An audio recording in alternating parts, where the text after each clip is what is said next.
Good morning. Era of mass nationalism. வெகுஜன தேசியவாதம். வெகுஜன அதான சார் வெகுஜன. இப்ப இன்று வரை, அதாவது நம்ம ப்ரீ காந்தி நேரா, காந்தி வருவதற்கு முன் அந்த காலகட்டம் பாத்தீங்கன்னா 1885 முதல் 1915 வரை அப்படின்ற மாதிரி நம்ம பார்த்திருக்கோம். காங்கிரஸ் உருவானதிலிருந்து காந்தி இந்தியாவிற்கு வரக்கூடிய ஆண்டு அப்படி பார்த்திருக்கோம். இந்த காலகட்டங்கள்ல நம்ம மிதவாதிகள், சரிங்களா, மாடரேட்ஸ், அதுக்கப்புறம் தீவிரவாதிகள், எக்ஸ்ட்ரீமிஸ்ட், அப்புறம் பயங்கரவாதிகள், ரெவல்யூஷனரிஸ். இப்ப இவங்களுடைய போராட்டம் எல்லாம் பாத்தீங்கன்னா அதிகப்படியான போராட்டங்கள்ல பொதுமக்களே, சாதாரண பொதுமக்கள் யாருமே பங்கு கொள்ளல. சரியா? சாதாரண இப்ப வஉசி தன்னிச்சையா 2 கப்பல் வாங்கி விடணும் அப்படின்னு போராடினாரு இல்லையா? திலகர் என்ன பண்ணாரு? மக்களை திரட்டுவதற்காக போராடி என்ன பண்ணாரு? அவரு மக்களை திரட்டுறதுக்கு திருவிழாக்கள் மூலியமாக திரட்ட பார்த்தாரு. சரியா? ஆனா என்ன பண்ணாலுமே சரி, சரியா, நாட் ஈவன் 1% ஆஃப் பீப்புள் இந்தியாவுடைய மக்கள் தொகையில 1% பொதுமக்கள் சொல்லுவோம் இல்லையா, காமன் மேன், யாரு? சராசரி மனிதன், காமன் மேன் பங்கு கொள்ளவே இல்லை. இதை எல்லாத்தையும் செஞ்சது யார் அப்படின்னா படித்தவர்கள், எஜுகேட்டட் இண்டிவிஜுவல்ஸ். சரியா? பணக்காரங்க, rich business man, lawyers, school teachers, professors, சரிங்களா, டாக்டர்ஸ், இந்த மாதிரியான ஒரு மேல்தட்டு மக்களிடம் மட்டுமே போராட்ட உணர்வும் இந்தியாவை சுதந்திரம் பெற வேண்டும் என்ற எண்ணமும் இருந்தது. சாமானிய மக்கள் என்ன பண்ணல, அவங்களுக்கு தெரியாது எதுக்கு அவங்க பண்ணிக்கிட்டு, நம்மளே செஞ்சு முடிவு பண்ணிடலாம் அப்படின்ற மாதிரி இருந்தாங்க. சரியா? அப்ப எதுக்கு காந்தி இந்த ப்ரீ காந்திய நேராவை நம்ம இந்த வெகுஜன தேசியவாதத்தை நம்ம எப்படியும் சொல்லலாம், காந்திய நேரான்னு சொல்லலாம். அப்ப ஏன் காந்திய நேரா நம்ம சொல்றோம்? காரணம், பொதுமக்களை, அதாவது படித்த மேல்தட்டு மக்கள் மட்டும் சுதந்திர போராட்டத்தில் ஈடுபட்டால் நம்மால் சுதந்திரம் பெற இயலாது. சாமானிய மக்களும் இந்த சுதந்திர போராட்டத்தில் ஈடுபட வேண்டும் அப்படின்ற ஒரு மிகப்பெரிய ஒரு இலக்கை கண்டறிந்தவர் யாரு? காந்தி. சோ காந்தியுடைய மேஜிக் ஃபார்முலாவே அதுதான். அவர் எல்லாரையுமே போராட்டத்தில் ஈடுபட வச்சார். இந்தியாவில பாதி 50% யாரு? பெண்கள். இந்தியாவில 50% யாரு? பெண்கள். 50% ஆண்கள், 50% பெண்கள். 50% பொதுமக்களே ஈடுபடல. அப்போ பெண்களை சுதந்திர போராட்டத்தில் ஈடுபடுத்தி இருப்பாங்களா? பண்ணிருக்க மாட்டாங்க. சரியா? வெறும் மேல்தட்டு போராட்டமாக தான் இருந்தது அது. சரியா? மேல்தட்டு போராட்டமாகத்தான் இருந்தது. அப்போ இந்த சுதந்திர போராட்டத்தை ஒரு சாமானிய மக்களுக்கு கொண்டு போய் சேர்த்தது, அல்லது இப்படி சொல்லலாம், சாமானிய மக்களை சுதந்திர போராட்டத்தில் ஈடுபடுத்தியது அப்படின்னா அது யாரு? காந்தி. அதனாலதான் இந்த காலகட்டத்தை நம்ம பார்க்கக்கூடிய இந்த காலம் ஏரா ஆஃப் மாஸ் நேஷனலிசம். சரி, 1919 முதல் 1939, 1919 முதல் 1939. சார் 1915 காந்தி வந்துட்டாரு அப்படின்னு கேட்டீங்கன்னா, காந்தி 1915 வந்தாலும் நான் முன்னாடியே உங்களுக்கு ஒரு ரோட் மேப் கொடுத்துருந்தேன். 1915 இந்தியாவுக்கு வர்றாரு, கேம் டு இந்தியா இல்லையா? 1916 ஒரு சுற்றுலா போறாரு, டூர், 1 இயர் டூர், இந்தியாவை சுத்தி பார்க்கிறாரு. 1917 சம்பாரன், சொல்லுங்க, சம்பாரன் சத்தியாகிரகம். 1918 அகமதாபாத் மில்க் ஸ்ட்ரைக். மறுபடியும் 1918 சேதா சத்தியாகிரகம். 1919 ரவுலட் சத்தியாகிரகம். என்ன சத்தியாகிரகம்? ரவுலட் சத்தியாகிரகம். சரியா? 1920 இருந்துதான், 1920 தான் என்ன வருது? முதல் ஒத்துழையாமை இயக்கம் வருது. நோ கான்பிடன்ஸ் ஒத்துழையாமை இயக்கம், நான் கோஆபரேஷன்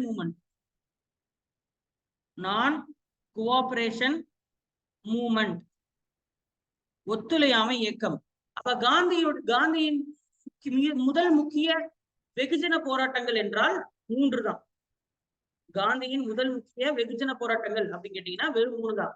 1920, 1930, 1940 இன்சியனா பட்ஜெட். சரியா? 30களில் போட்டுங்க. 20களில், 30களில், 40கள் கரெக்டா 40 ஆரம்பிக்கல. அந்த ஒவ்வொரு 10 ஆண்டுக்கு ஒரு வாட்டி என்ன பண்ணாரு?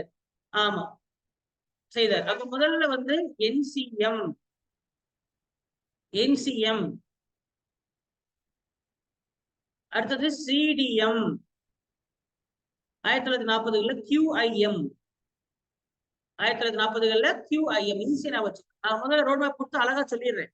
அதுக்கப்புறம் நம்ம நிகழ்வுகளை பார்த்தோம்னா கதை முடிஞ்சு நம்ம. சரியா? சோ என்சிஎம் அப்படின்னா இப்பதான் சொன்னேன், ஒத்துழையாமை இயக்கம், நான் கோஆபரேஷன், நான் கோஆபரேஷன், ஒத்துழையாமை.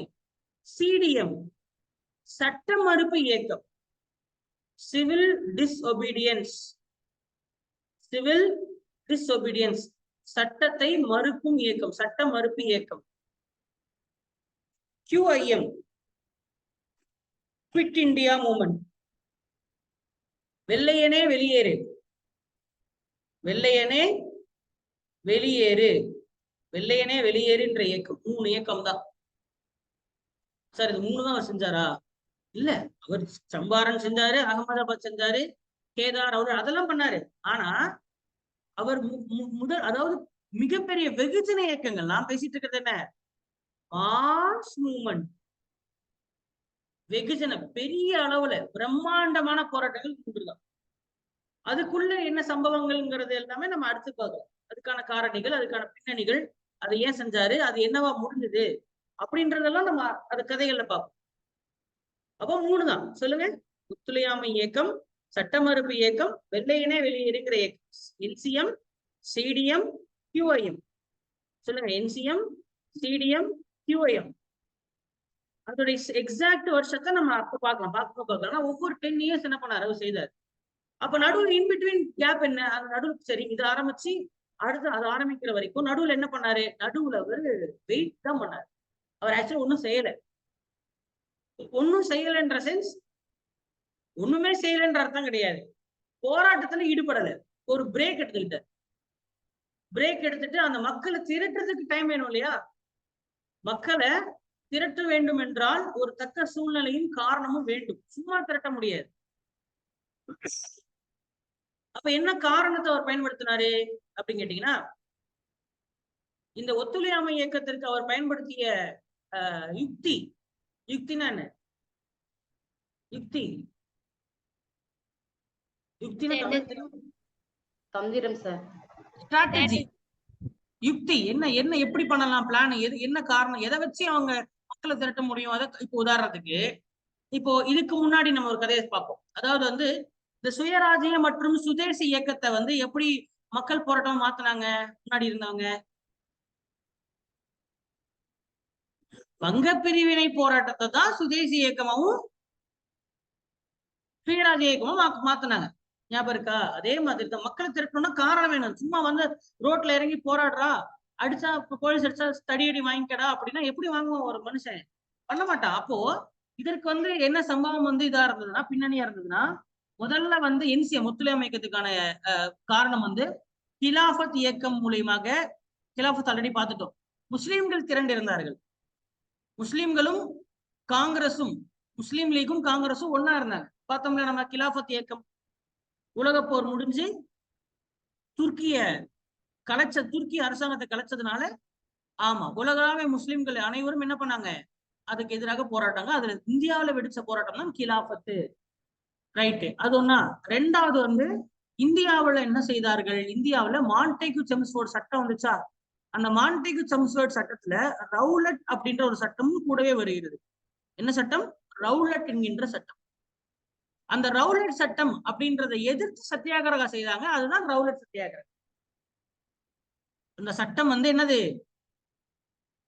ரவுலட் சத்தியாகிரகா அப்படின்ற அந்த ரவுலட் பார்த்தோம்ல, ரவுலட் சத்தியாகிரகான்னு சொல்லிட்டு, அது எதிர்க்கு ரவுலட் என்பவருடைய சட்டத்தை எதிர்த்து பண்ண சத்தியாகிரகம். சத்தியாகிரகம் போராட்டம், அமைதியான போராட்டத்தின் பேர் சத்தியாகிரகம். அடுத்தது இந்த ரவுலட் சத்தியாகிரகத்தின் விளைவாகத்தான் ஜாலியன் வாலாபாக் படுகொலை நடந்தது. ஜாலியன் வாலாபாக் படுகொலை, மசாக்கர், நடந்தது. அப்போ இதன் அடிப்படையில் கிலாஃபத் இயக்கத்தினால முஸ்லிம்கள் திரண்டு இருந்தாங்க. சரியா? ரவுலட் சத்தியாகிரகத்தை போராட்டத்தின் விளைவாக படுகொலை, ஜாலியன் வாலாபாக் படுகொலை நடந்தது. அப்போ இப்போ பாத்தீங்கன்னா தக்க மூமெண்ட் வந்துருச்சு, தக்க ப்ராப்ளம். ஓ ரைட், எல்லா மக்களும் என்ன பண்ணிருக்கான், இப்போ பிரச்சனையில இருக்கான். அப்ப இந்த அலை, இந்த இந்த இந்த கோபத்தை, சரியா, இந்த மக்களுடைய இந்த போராட்ட உணர்வை வந்து என்ன பண்ணிட்டாரு, அவரு தனக்கேத்த மாதிரி ஒத்துழையாமை இயக்கமா மாத்திக்கிட்டாரு. ஒத்துழையாமை இயக்கம்னா என்ன அப்படின்னா, அரசாங்கத்துக்கு கூட நாங்க ஒத்துழைக்க மாட்டோம். we don't cooperate. கோஆபரேட்னா என்ன? கோஆபரேட்னா என்ன? ஒருத்தங்க சொல்றத கோஆபரேட், ஒருத்தங்க சொல்றத கேட்கறது. கொஞ்சம் தயவு செஞ்சு கோஆபரேட் பண்ணுங்க, உட்காருங்க, எல்லாரும் உட்காருங்க அப்படின்னு சொன்னா, நம்ம சொன்னா நீங்க கேட்டுக்கிட்டீங்கன்னா நீங்க என்னது கோஆபரேட் பண்றீங்க. அப்போ நான் கோஆபரேட்னா என்ன? நாங்க ஒத்துழைக்க மாட்டோம் அப்படின்றது. இப்ப எப்படி ஒத்துழைக்காம என்ன பண்ணுவாங்க? கவர்மெண்ட் கூட ஒத்துழைக்காம என்ன பண்ணலாம்? உதாரணத்துக்கு இப்ப வந்து கவர்மெண்ட்டுடைய ஸ்தாபனங்கள் இருக்குல்ல, அரசாங்கம். அப்ப அரசாங்கம் யாருடையது? பிரிட்டிஷோடையது. சரியா? பிரிட்டிஷ் அரசாங்கத்துடைய ஸ்தாபனங்கள், பிளேசஸ், லொகேஷன்ஸ் இருக்குல்ல, அதுல எதுலையுமே பங்கு கொள்ள மாட்டாங்க, போக மாட்டாங்க. உதாரணத்துக்கு கவர்மெண்ட் ஹாஸ்பிட்டலுக்கு போக மாட்டாங்க, கவர்மெண்ட் ஸ்கூலுக்கு போக மாட்டாங்க, கவர்மெண்ட் காலேஜுக்கு போக மாட்டாங்க. அப்ப காலேஜ் பசங்க காலேஜுக்கு போக மாட்டாங்க, ஸ்கூல் பசங்க ஸ்கூலுக்கு போக மாட்டாங்க. சரியா? வாத்தியார்கள், டீச்சர்ஸ் அவங்களும் வேலைக்கு போக மாட்டாங்க, லாயர்ஸ் அவங்களும் வேலைக்கு போக மாட்டாங்க. கவர்மெண்ட் கூட சேர்ந்து, சரி, இது கோர்ட்டு, நீதிமன்றமும் ஒரு கவர்மெண்ட் ஸ்தாபனம் தானே, அப்ப அங்க போக மாட்டாங்க. அப்போ எங்கெல்லாம் அரசாங்கத்துடைய ஸ்தாபனங்கள் இருக்கோ அங்க யாருமே போகாம ஒத்துழைக்க மாட்டோம், நாங்க வேண்டாம் அப்படின்ற மாதிரி செய்யக்கூடிய போராட்டம் தான் ஒத்துழையாமை போராட்டம். புரியும் நினைக்கிறேன். ஒத்துழையாமைன்னு எனக்கு புரியுதா? கவர்மெண்ட்டுடைய ஒத்துழைப்பு எனக்கு வேண்டாம், கவர்மெண்ட் கூட சேர்ந்து நாங்களும் ஒத்துழைப்பா போக மாட்டோம். அப்ப கவர்மெண்ட் ஸ்தாபனங்கள் என்ன இருக்கு? ஸ்கூலு, காலேஜ், கவர்மெண்ட் டீச்சர்ஸ் இருக்காங்களா? கவர்மெண்ட் ஆபீசர்ஸ் இருக்காங்களா? கவர்மெண்ட் ஆபீசர்ஸ், நீதிமன்றம், அங்க அதுக்கெல்லாம் யாருமே போக மாட்டாங்க. இப்ப என்ன முக்கியமான ஒரு கேள்வி நான் கேட்க போறேன். இப்போ நீ கவர்மெண்ட் ஹாஸ்பிட்டலுக்கு போகல அப்படின்னா கவர்மெண்ட்டுக்கு வலிக்க போதா? கவர்மெண்ட் காலேஜுக்கு நீங்க போய் படிக்கலன்னா வலிக்க போதா கவர்மெண்ட்டுக்கு? கவர்மெண்ட் டீச்சர்ஸ் வேலைக்கு வரல அப்படின்னா சரி சம்பளம் தர மாட்டேன்னு சொல்லிட்டு போயிட்டே இருக்க போறான், அவன் வலிக்க போதா? இல்ல கவர்மெண்ட்டுக்கு இதனால எந்த பாதிப்பு இருக்கான்னு கேக்குறேன். பிரிட்டிஷ் அரசாங்கத்துக்கு இல்ல, என்ன இருக்கு? ஒரு பெரிய பெரிய ஒரு இது இல்ல, வராட்டி போ, முனையாரிங்க கூப்பிட்டா போ அப்படின்னு போயிட்டே இருக்க போறான். ஆமா தானே? அப்போ பாத்தீங்கன்னா இது வந்து ஒரு ஒரு ஒரு ஒரு மாதிரியான சுதேசி இயக்கம் தான். எதுவும் அரசாங்கம் நடத்தக்கூடிய எந்த ஸ்தாபனங்களுக்கும் நாங்க வரமாட்டோம், அதுக்கு பதிலாக நாங்க வேற ஆல்டர்னேட்டிவ் நாங்க தேடிக்கிறோம் அப்படின்ற மாதிரிதான் இது. சரியா? ஆமா. பிரிட்டிஷுடைய கல்லூரிகள் இருந்தா அந்த கல்லூரிக்கு பசங்க போயிட்டு இருந்தாங்கன்னா இப்ப அப்படியே நிப்பாட்டிடும், ஒரு செமஸ்டர் அப்படியே போக மாட்டோம், கொரோனா மாதிரி. நாங்க வரமாட்டோம்ப்பா, ஒத்துழையாமை இயக்குப்பா அப்படின்ற மாதிரி என்ன பண்ணுவோம், வரமாட்டோம். அதனால காலேஜுக்கு ஏதாவது வரப்போதா? ஆக்சுவலா இப்ப தூரத்தை பாக்குறோம். நான் உங்களுக்கு ஒரு அதோடைய யதார்த்தத்தை நான் சொல்றேன். இருந்தாலும் அது முதல்ல ஃபர்ஸ்ட் ஸ்டெப் அதுதான். இது ஈஸியா எல்லாரும் பண்ணலாமே, இது சேர்த்து எதாவது கஷ்டம் இருக்கானே?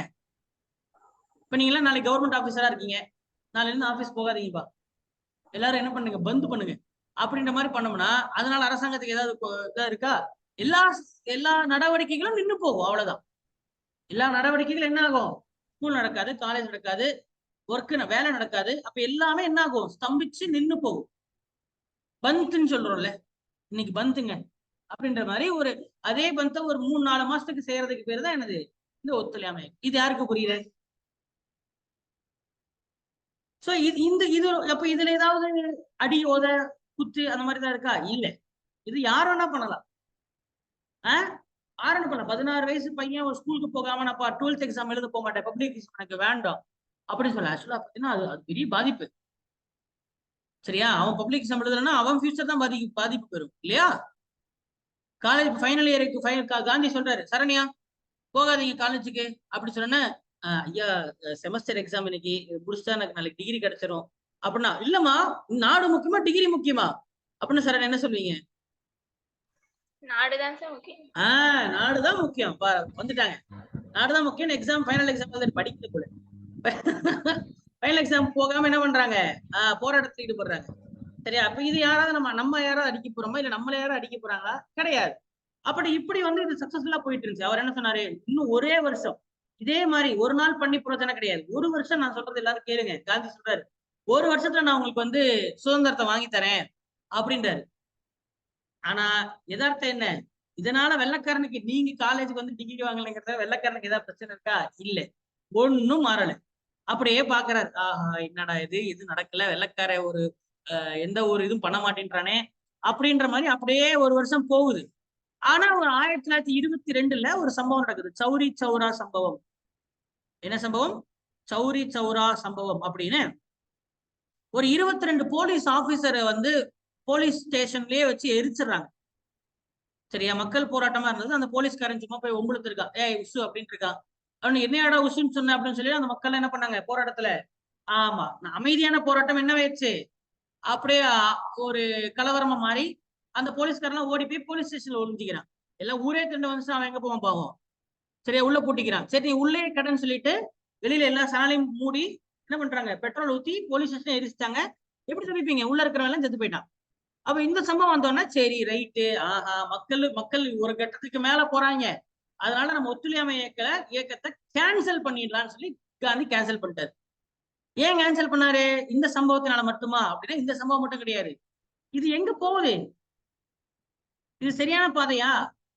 இல்ல. மக்கள் வந்து கொந்தளிச்சு நாளைக்கு என்ன மாறிடும்? அது வயலன்ஸா மாறிடும். பிளஸ் வெள்ளக்கார ஏதாவது இதுல ஏதாவது மாறுற மாதிரி இறங்கி வர்ற மாதிரி தெரியுதா? அப்போ இந்த யுக்தி தப்பு இல்ல, ஒர்க் அவுட் ஆகல. இதுக்கு மேல இதை வச்சு என்ன பண்ண? எவ்வளவு நாளுக்கு சரண்யா ஃபைனல் இயர் எக்ஸாம் எழுதலாம்? சரி ஓகே, இந்த வருஷம் சார் அரியர் எழுதிக்கலாம் அப்படின்னு சொல்லி கூட சரண்யா ஒரு பிளான்ல இருப்பாங்க. அப்புறம் கடைசி இப்படியே போயிட்டு இருந்தா அப்புறம் சரண்யா போய் எக்ஸாம் எழுதுறது, பத்மலதா மேம் எப்போ டீச்சர் ஆகி போறது, குரூப் 4 எக்ஸாம்ல நின்றுடும். கவர்மெண்டே வச்சாலும் போய் எழுத மாட்டீங்க, நாங்க எழுத மாட்டோம் அப்படின்றீங்க. சரி, எத்தனை நாள் உங்களை தக்க இப்ப இந்தியா ஃபுல்லா? அப்ப கேட்பீங்களா, என்ன சார் ஒரு ஆண்டு ஒரு வருஷம் நீங்க இப்ப ஒரு 2 வருஷம் ஆகி போச்சு அப்படின்னு என்ன பண்ணுவீங்க? நாளைக்கு இந்த போராட்டத்தை ஈடுபட்டு இருந்தீங்கன்னா அது நாளைக்கு கலவரமா மாறும். சௌரிச்சரம் நடந்த மாதிரி இன்னும் இந்தியாவில எங்கெங்க நடந்துச்சுன்னா என்ன ஆயிடும்? வெள்ளக்காரன் இதுவே காரணமா காமிச்சு ஈஸியா வெள்ளக்காரன் அவன் உஷாரு. இப்போ டீச்சரோ ஸ்கூல் பிள்ளைங்களோ படிக்க போக மாட்டேன் அப்படின்னா அது சட்ட குற்றமா? ஏதாவது இபிகோ சட்டத்துல ஏதாவது வருதா? வராது. அதனால வந்து அது பிரச்சனை இல்லை. அதனால வெள்ளக்காரன் என்ன பண்ண முடியாது? உங்களை கைதோ அரசோ செய்ய முடியாது. ஏன்னா அப்படியே பண்ணாலும் பொதுமக்களுக்கு தொந்தரவாக நீங்க ரோட்ல நடந்து வந்தீங்க அப்படின்னு சொல்லி ஒரு நாள் உள்ள வச்சுட்டு விட்டுருவோம். வேற ஏதாவது கேஸ் இருக்கா? அதுல தேச துரோகம் அப்படின்ற மாதிரி கேஸ் இருக்கு. 6 வருஷம் தூக்கி உள்ள வைக்கிற மாதிரியோ இல்ல 10 வருஷம் தூக்கி உள்ள வைக்கிற மாதிரியோ உங்க கேஸ் எதுவுமே வரலையே. நான் சொல்றது புரியும் நினைக்கிறேன். இது கேஸ் இல்ல. நீங்க உங்களுடைய கவலைய செய்யறீங்க, உங்களுக்கு பிடிக்கலன்னு போகல.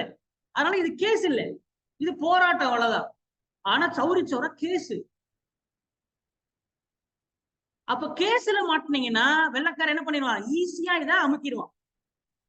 திலகர் யோசிச்சு பாருங்க. திலகர் வந்து அங்க போராட்டம், அவர் வந்து கடிதம் எழுதுறதோ, புத்தகம் கேசரி மராற்றா என்ற நூலை பத்திரிகை எழுதும் போதெல்லாம் பிரச்சனை வரல. யாரோ ஒருத்தர் அதை படிச்சுட்டு போயிட்டு கிங்ஸ்போர்டோடைய வண்டியில பாம்பு போட்டுதான் பிரச்சனை. அவன் பாம்பு போட்டதுக்கு, பிரபுல்லா சக்கியும் குதிராம் போஸ் பாம்பு போட்டதுக்கு இவர் ஆலோசனை ஜெயிலுக்கு போனார். உங்களுக்கு புரியுதா? அப்ப அதே மாதிரி சம்பவம் பெருசா நடந்ததுன்னா வெள்ளக்கார இதுவே காரணம் வச்சு பாருங்க, இதுக்குதான் உங்களுக்கு தகுதியே இல்லை, இதனாலதான் நாங்க இந்தியா விட்டு நாங்க போல அப்படின்னு காரணம் காமிச்சு நம்மள என்ன பண்ணிடுவா? அவன் ஃபர்தரா பண்ணுவான். அப்ப பிரயோஜனமே இல்லை. அதாவது இதுதான் ஒரு அழகா பழமொழி சொல்லுவாங்க, பாம்பும் சாவனும் தடியும் உடையக்கூடாது. கேள்விப்பட்டிருக்கீங்களா அந்த பழமொழி? பாம்பும் சாவனும் தடியும் உடையக்கூடாது. அந்த மாதிரியான ஒரு சூழ்நிலை. வெள்ளக்காரன்ட்ட கிரைம்னு மாட்டிக்கூடாது. அதே சேம் டைம்ல வெள்ளக்காரன் இந்தியா விட்டு அவன் அனுப்பணும். அப்போ எப்படி பண்ணலையா ஆகணும்? சத்தியாகிரகால தான் பண்ணி ஆகணும். ரைட், இதுதான் முதல் போராட்டம். சரி, அப்புறம் என்னாச்சு? இந்த சம்பவத்துக்கு அவர் மேல விழுந்துருச்சு. சரியா? விழுந்துச்சு. அவர் குற்றத்தை ஒப்புக்கொண்டு 6 வருஷம் ஜெயிலுக்கு போயிட்டார். மறுபடியும் அவருக்கு குற்றம் 6 வருஷம் தான் ஜெயிலு. ஆனா இருந்தாலும் காந்தி வெரி இன்ஃபுளுயன்ஷியல் மேன். நம்மகிட்ட சொல்லிருக்கேன், சிஎம் பையன், கூட படிச்சவங்க எல்லாமே பெரிய பெரிய ஆளுங்க. சரியா?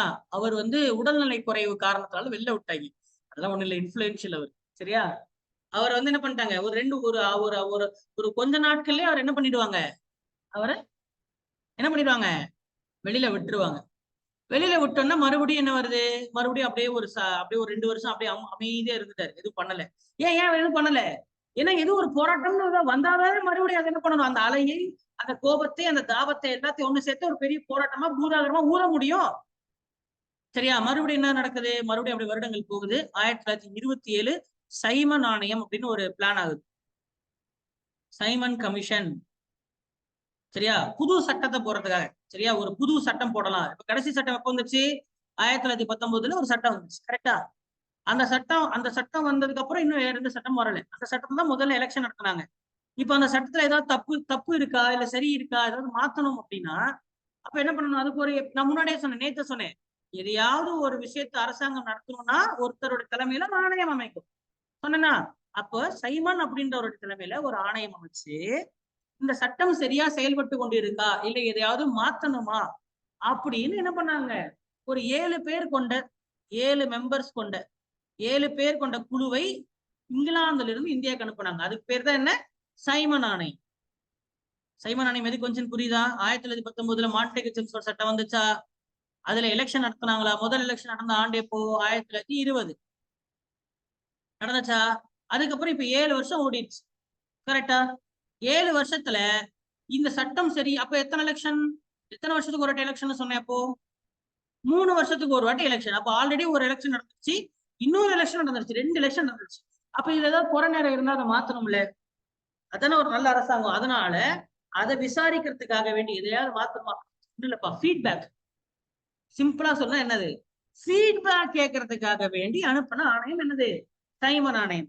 அப்ப இவங்க ஃபீட்பேக் கேட்டுக்கிட்டு, ஃபீட்பேக்கை எழுதிக்கிட்டு, சரியா, அவங்க இங்கிலாந்துக்கு போயிட்டு இந்த மாதிரி பண்ணா கொஞ்சம் நல்லா இருக்கும் அப்படின்னு சொன்னா, அவங்க அடுத்த சட்டம் போடுவாங்கல்ல, அந்த சட்டத்தை அதை மாத்திடுவாங்க. இதுக்காக வந்த ஆணையம் தான் என்னது, சைமன் ஆணையம். ஆனா இப்ப இந்த ஆணையம் வரும்போது நம்ம இந்தியர்கள் யாரும் இதை ஏத்துக்கல. காரணம் என்னன்னா, 7 பேர் கொண்ட ஆணையம் போட்டியே, நீ யோசிச்சது ஃபீட்பேக் வாங்கணும்னு நினைச்சதெல்லாம் கரெக்ட் தான். ஆனா அந்த 7 பேர்ல ஒருத்தன் கூட இந்தியன் இல்லை. எப்படி? இந்தியர்கள் இந்தியாவுல நடக்கிற எலெக்ஷனுக்கு இந்தியர்கள் கிட்ட ஃபீட்பேக் கேட்க வர, அப்ப இந்தியர்கள்ட்ட ஃபீட்பேக் கேட்க வரனா 7 பேர்ல அட்லீஸ்ட் ஒருத்தனாவது இந்தியனா இருக்கணும், இந்தியனா இருக்கணும்ல. என்னப்பா கேட்கறது நியாயம் தானே? எல்லாம் ஓகேப்பா. ஆனா சரி, அப்ப நாங்க சொல்லுவோம் அதுல யாருமே இந்தியனே இல்லைன்னா நாங்க ஃபீட்பேக் சொல்லுவோம், நீ அதை கரெக்டா எழுதியா? உனக்கு சாதகமான எழுதிட்டு போயிட்டேன்னா, எழுதிட்டு சார் எல்லாம் சரியா இருக்குன்ட்டாங்க, இதே ஃபாலோ பண்ணிக்கலாம் அப்படின்னு சொல்லிட்டு போயிட்டானாவே, வெள்ளக்கார சதமா தானே பேசுவேன். அட்லீஸ்ட் ஒருத்தனாவது நீ இந்தியனை போடணும்ல. அப்ப எங்களுக்கு இந்த ஆணையம் வேண்டாம்.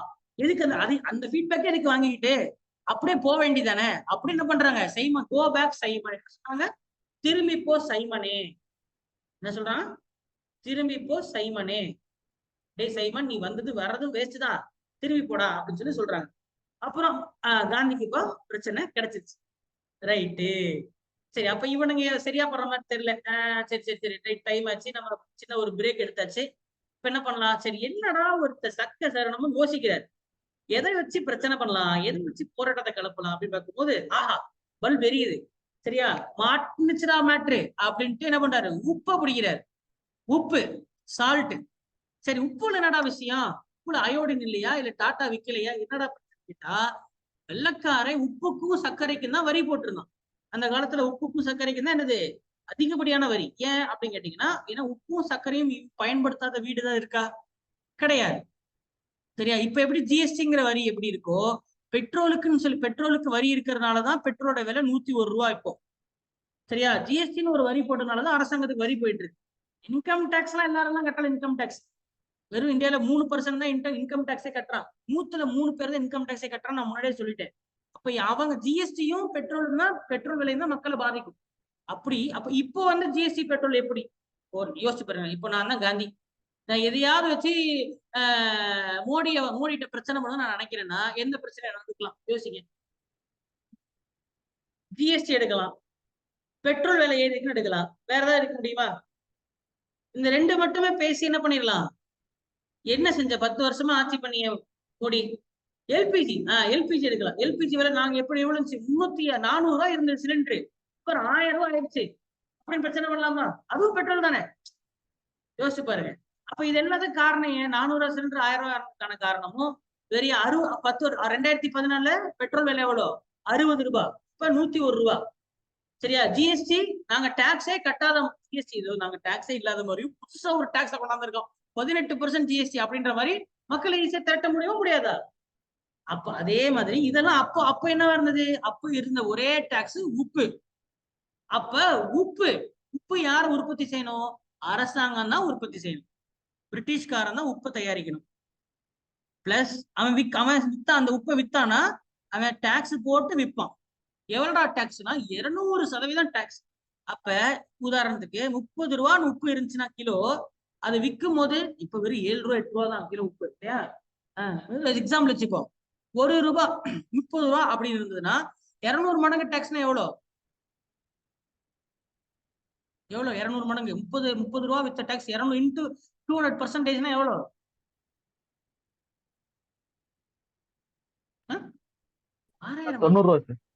90 ரூபா. எப்படி கணக்கு போறீங்க? 30 ரூபா 100 மடங்கு போட்டா 60 ரூபாய், இன்னொரு 100 மடங்கு போட்டா 60 ரூபா, 60 30 90 ரூபா மடங்குப்பா. 200 மடங்கு. சரியா? அப்ப 90 ரூபாய். 30 ரூபாய்க்கு விற்க வேண்டிய என்னது உப்ப 90 ரூபாய்க்கு விற்கிறான். சரி, அப்ப நம்மளே அப்ப சரி வேற என்ன பிரச்சனை பண்ணுவீங்க? சரி பெட்ரோல் விலை குறைக்கலாம் அப்படின்னு சொன்னா பெட்ரோல் 40 ரூபாய் விற்கிற பெட்ரோல 101 ரூபாய்க்கு விற்கிறாங்க, அதனால நானே பெட்ரோலை காய்ச்சறேன்டா அப்படின்னு கதையில இறங்குறாரு.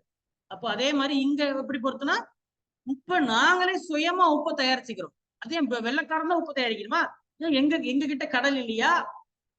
இல்ல கரை இல்லையா? இல்ல தூத்துக்குடி தான் இல்லையா? நாங்க போய் அங்க இருந்து உப்பை எடுத்து நாங்களே செய்ய மாட்டோம். பெரிய கம்ப சுத்தனமா அது நாங்களே செஞ்சுக்கிறோம்டா அப்படின்னு சொல்லிட்டு எல்லாருமே என்ன பண்றாரு? ஒரு 72 பேரை கூப்பிட்டுக்கிட்டு இங்க போறாரு, உப்பை போய் எடுக்க போறாரு. அதுக்கு அவர் பிளான் பண்ணதுதான் சபர்மதி ஆசிரமம். அவருடைய ஆசிரமம் தானே. அவருடைய ஆசிரமத்தில இருந்து எங்க போறாரு? கிண்டி போறாரா? கிண்டியா? கிண்டியில தண்டி. சரியா? தண்டிக்கு நடந்தே போய், ஏன் பஸ்ல போயிருக்கலாம், ட்ரெயின்ல போயிருக்கலாம், ஏன் நடந்து போனாரு? நடந்து போனாதான் எல்லாரையுமே கூட்டு போக முடியும். வாங்க வாங்க வாங்க எல்லாரும் போலாம், வாங்க எல்லாம் போறோம். எங்க சார் போறீங்க? வாடா சும்மா வாடா, எங்க சொன்னா வருவியா? வா போலாம், நடந்து போலாம் வா அப்படின்ட்டு போயிட்டு என்ன பண்ணுவாங்க? போய் அங்க உப்பு எடுக்க. அப்போ இங்க நல்லா கவனிக்கணும், இது கேஸா கேஸ் இல்லையா? இப்ப அவர் பண்ண போறது கேஸா கேஸ் இல்லையா? கேஸ் இல்லைங்க சார். ஆனா வன்முறை சார் கவர்மெண்ட் தானே சார் அதை செய்யணும். அப்படின்றப்ப அவங்க செய்யறப்ப அது கேஸ் ஆகுது. கேஸ் கவர்மெண்ட் தானேங்க செய்யணும். இப்ப நீங்க சொந்தமா வீட்டுல பெட்ரோல் காய்ச்சினீங்கன்னா கேஸா கேஸ் இல்லையா? சாரையும் கவர்மெண்ட் தான் செய்யணும். நீங்க சும்மா வீட்டுல காய்ச்சா அதுக்கு பேர் கேஸா கேஸ் இல்லையா? அப்ப இது கேஸ் தானே. அப்ப போய் அப்படியே தண்டி இல்லாம அப்ப தெரிஞ்சுதான் போறாரு. அப்ப இவர் என்ன அர்த்தம்? அப்ப இவர் செய்ய போறது என்ன? ஒரு சட்டத்தை மறுக்கின்றார். கரெக்டா? ஒரு சட்டம் இருக்கு, அந்த சட்டத்தை என்ன பண்றாரு? மறுக்கின்றார். அதனாலதான் இந்த போராட்டத்தின் பெயர் என்ன? சட்ட மறுப்பு போராட்டம். புரியுதா? ஒத்துழையாமைக்கும் சட்ட மறுப்பு போராட்டத்துக்கு வித்தியாசம் புரியுதா? ஒத்துழையாமைனா அது எந்த சட்டத்தையும் நம்ம மாத்துற. சரியா? நீ கூட நாங்க ஒத்துழைக்க மாட்டோம். ஸ்கூலோ காலேஜோ டீச்சரோ ஹாஸ்பிட்டலோ பல்கலைக்கழகமோ கோர்ட்டோ சரியா கவர்மெண்ட் ஆபீஸோ எதுக்கும் நாங்க என்ன பண்ண மாட்டோம்? ஒத்துழைக்க மாட்டோம். அது கேஸ் இல்லை. பொதுமக்கள் எல்லாம் ஒன்னா சேர்ந்து 100 பேர் ரோட்ல வந்தீங்கன்னா அது கேஸ் ஆகும். பப்ளிக் நியூசன்ஸ்ங்கிற கேஸ். அது என்ன சும்மா 1 மாசம் 2 மாசம் விட்டுருவாங்க. ஆனா இது அப்படி கிடையாது. இது சட்டத்தை மறுக்கிறது. இப்ப உதாரணத்துக்கு ஹெல்மெட் போட்டுட்டு வண்டி ஓட்டணும்னு ஒரு சட்டம் இருக்கு. ஹெல்மெட் போடாம தாண்டா ஓட்டுவேன் அப்படின்னு சொன்னா அது சட்டத்தை மறுக்கிறது. சரியா? ஆமாவா இல்லையா? வண்டி இப்போ ரோட்ல வந்து இடது பக்கமா தான் வண்டி ஓட்டணும், இல்ல நான் வலது பக்கம் தான் ஓட்டுவேன் அப்படின்னா சட்டத்தை மறுக்கிறது. வண்டி நம்பரோட தான் வண்டி ஓட்டணும், இன்சூரன்ஸோட தான் வண்டி ஓட்ட மாட்டேன்டா, இன்சூரன்ஸ்ல வாங்க முடியாது, என்ன பண்ணுவேன் அப்படின்ற மாதிரி பண்ணீங்கன்னா அதான் சட்டத்தை மறுக்கிறது. அப்போ ஒத்துழையாமை இயக்கம் வேற, சட்ட மறுப்பு இயக்கம் வேற. அப்போ உப்பு கவர்மெண்ட் தான் காய்ச்சணும், நாங்க சொல்ற விலைக்கு தான் நீ வாங்கணும், முடியாது, எங்களுக்கு தேவையான உப்பு நாங்களே காய்ச்சிக்கிறோம், என்ன பண்ணுவ நீ? பண்ண முடிஞ்சதை பண்ணு. அப்போ இது அது ஒண்ணுன்னா இது 2. ஏன்னா அதே மறுபடியும் ஒத்துழையாமை பார்ட் 2 நடச்சாருன்னு செல்லுபடி ஆகுமா? ஏன் ஆகாது? ஏன்னா அந்த ட்ரிக் தான் வேலை செய்யலையே. அப்ப அது அடுத்த கட்டத்துக்கு போகணுமா, போக கூடாதா? எல்லா மக்களையும் எப்படி திரட்ட?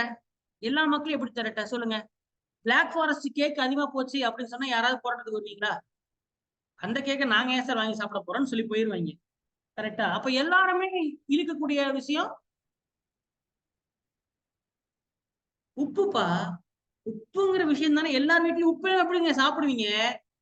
140 கோடி மக்கள் இருக்கானா, 140 கோடி மக்களும் பயன்படுத்தக்கூடிய ஒரே பொருள் உப்பு, சர்க்கரை, இந்த விஷயம் தான். அதே விஷயத்துலதான் வெள்ளைக்காரன் மாட்டியிருக்கான். 200 மடங்கு வச்சிருக்கான். அப்போ அந்த விஷயம் அப்ப இது மதுப்பிரியாவுக்கும் பிரச்சனை, சித்ராவுக்கும் பிரச்சனை, சரண்யாவுக்கும் பிரச்சனை, அஜித் எல்லாத்துக்கும் தானே பிரச்சனை. இப்போ 90 ரூபா வித்துட்டு இருக்குன்னா, எக்ஸாம்பிள் சொல்றேன். நீங்க போய் 90 ரூபா நீங்க வித்துச்சுன்னு போய் சொல்லாதீங்க. எக்ஸாம்பிளுக்கு நான் சொல்லிட்டு இருக்கேன். இந்த காலத்துல அது கம்மி தான். நீங்க புரிஞ்சுக்க வேண்டியது 200 மடங்கு அதிகமா காசு வச்சு விற்கிறான். அப்போ இவர் என்ன பண்றாரு? உப்பு சத்தியாகிரகத்தை அவர் செய்யறாரு. இதுதான் உப்பு சத்தியாகிரகம். தண்டி சத்தியாகிரகம், தண்டி யாத்ரா. புரியுதா? அப்ப சட்டத்தை மறுக்கிறார்.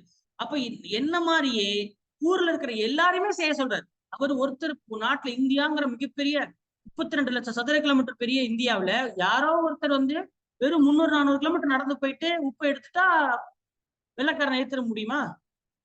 இது எப்படி தெரியுமா இருக்கு? ஆட்டோவோட கண்ணாடி திருப்பி இப்ப ஆட்டோ ஸ்டார்ட் ஆகும் அப்படின்ற மாதிரி இருக்கு. எப்படி ஸ்டார்ட் ஆகும்? அப்ப எப்படி எப்படி இந்த போராட்டத்தை பெருசு பண்றது? நான் எவ்வாறு போய் உப்பை எடுத்தேனோ அதே மாதிரி உங்க ஊர்ல நீங்க போய் உப்பை எடுங்க அப்படின்னு கிளப்பி விட்டாரு.